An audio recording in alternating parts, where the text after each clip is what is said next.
One of these boring people who just does as the doctor tells me.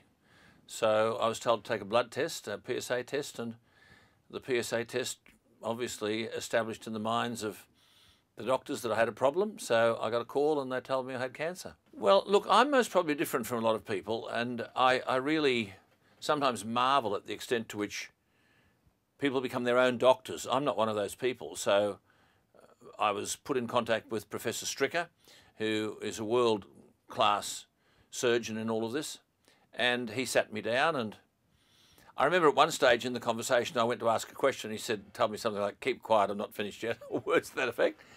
But he explained everything to me quite clearly, what the range of options meant, and then obviously, as a doctor must, he then asked me what procedure I wanted, and I straight away said I wouldn't have a clue. That's not my competence.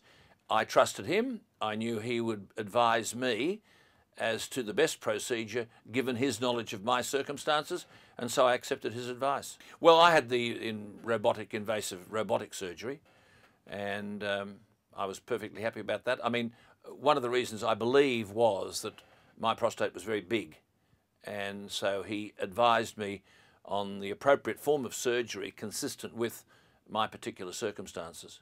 Well, look, there are always problems initially, aren't there? I mean, obviously, when you have to have catheters and those sorts of things, you tend to worry and you're uncomfortable.